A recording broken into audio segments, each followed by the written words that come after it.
आज की ये खबर सिर्फ चौंकाने वाली नहीं, ये खबर रूह कपा देने वाली है। जरा सोचिए, आप ठंड से बचने के लिए जो रजाई ओढ़ रहे हैं, जिस गद्दे पर आपका बच्चा चैन की नींद सो रहा है, क्या आपको पता है उसमें क्या भरा हो सकता है? अगर नहीं पता तो ये आज की खबर आपके होश उड़ा देगी। तीर्थ नगरी ऋषिकेश, जहां मोक्ष की बात होती है, वहीं सामने आया ऐसा पाप जिसे सुनकर रोंगटे खड़े हो जाए। उत्तराखंड की पवित्र धरती गंगा किनारे बसा ऋषिकेश, जहां लोग शांति, साधना और श्रद्धा की तलाश में आते हैं, उसी ऋषिकेश में मुर्दों के बिस्तरों से रजाई गद्दे बनाने का घिनौना खेल खेला जा रहा था। जी हाँ, मरे हुए लोगों के इस्तेमाल किए गए रजाई गद्दों से रुई निकाली जा रही थी। उस रुई को नई रुई में मिलाया जा रहा था और फिर उसी रजाई गद्दे को बाजार में बेच दिया जा रहा था। सनातन धर्म में परंपरा है, जब किसी व्यक्ति की मृत्यु होती है तो उसका बिस्तर घर से बाहर निकाल दिया जाता है। क्यों? क्योंकि उसे अशुद्ध माना जाता है, क्योंकि उसे दोबारा उपयोग में नहीं लाया जाता।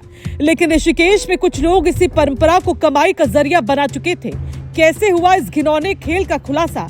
रानी पोखरी क्षेत्र से अमित सिंह नाम के एक स्थानीय व्यक्ति ने पुलिस को शिकायत दी। उन्होंने बताया कि कुछ युवक मरे हुए लोगों के पुरानी रजाई गद्दे इकट्ठा कर रहे हैं, उनकी रुई निकाल रहे हैं और उसे नई रुई में मिलाकर बेच रहे हैं। शिकायत मिलते ही रानी पोखरी पुलिस हरकत में आई। छापेमारी, पूछताछ और फिर खुल गया पूरा राज। पुलिस ने रानी पोखरी चौक स्थित एक दुकान पर छापा मारा। पूछताछ में जो सामने आया वो इंसानियत को शर्मसार करने वाला था। 3 नाम सामने आए: संजय, सलमान, हामिद अली। कौन क्या करता था, समझिए पूरा नेटवर्क। संजय का काम था मृत व्यक्तियों के पुराने रजाई गद्दे इकट्ठा करना। जहां किसी घर में मौत होती, परिजन बिस्तर बाहर फेंक देते, कभी कबाड़ी को दे देते। संजय वहीं पहुंच जाता, वो उन रजाई गद्दों को सलमान और हामिद अली को बेच देता। सलमान और हामिद का काम और भी घिनौना था। उन रजाई गद्दों से रुई निकालना और उसे नई रुई में मिलाना और फिर नई रजाई गद्दों के रूप में बाजार में बेचना। यानी मौत के बाद फेंके गए बिस्तर फिर से लोगों के घरों में पहुंच रहे थे। सोचिए कितने घरों तक पहुंच चुकी होगी ये रजाइयां। ऋषिकेश सिर्फ एक शहर नहीं, ये पहाड़ों की मंडी है। यहाँ से उत्तरकाशी, टिहरी, पौड़ी, रुद्रप्रयाग, चमोली और देहरादून तक रजाई गद्दों की सप्लाई होती है। ठंड का मौसम, डिमांड ज्यादा, और इसी का फायदा उठा रहे थे ये लोग। धर्म ही नहीं, सेहत के साथ भी खिलवाड़। ये मामला सिर्फ धार्मिक भावनाओं को आहत करने का नहीं, ये सीधा सीधा स्वास्थ्य के लिए खतरा है। मृत व्यक्ति के इस्तेमाल किए गए बिस्तर, जिसमें बैक्टीरिया, संक्रमण और ना जाने क्या क्या हो सकता है, उसी रुई को नई रुई में मिलाकर आपके घरों तक पहुंचाया जा रहा था। और ध्यान दीजिए, रुई कहां कहां इस्तेमाल होती है। रजाई गद्दों में, तकियों में, बच्चों के बिस्तरों में, मंदिरों में दिए की बत्ती बनाने में। यानी अगर वही रुई मंदिरों तक भी पहुंची हो तो सोचिए आस्था के साथ कितना बड़ा खिलवाड़ हुआ है।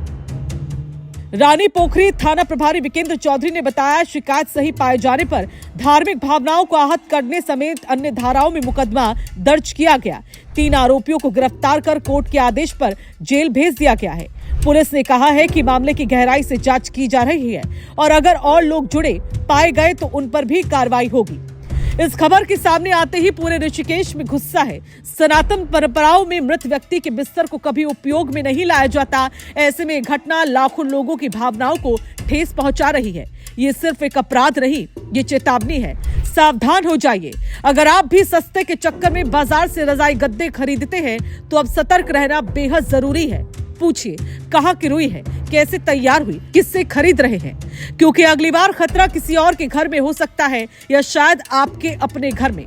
और दोस्तों, ऐसी खबरें सिर्फ देखने के लिए नहीं होती, ये जगाने और जागने के लिए होती है। अगर आप नहीं चाहते कि कोई इस घिनौने खेल का शिकार बने तो इस वीडियो को लाइक कीजिए, ज्यादा से ज्यादा शेयर कीजिए, अपनी राय कमेंट में बताइए और ऐसी सच्ची, जमीनी और चौंकाने वाली खबरों के लिए हमारे चैनल राजकुमारी को सब्सक्राइब करना ना भूलें, क्योंकि सच अगर नहीं दिखाया जाएगा तो झूठ बिकता रहेगा।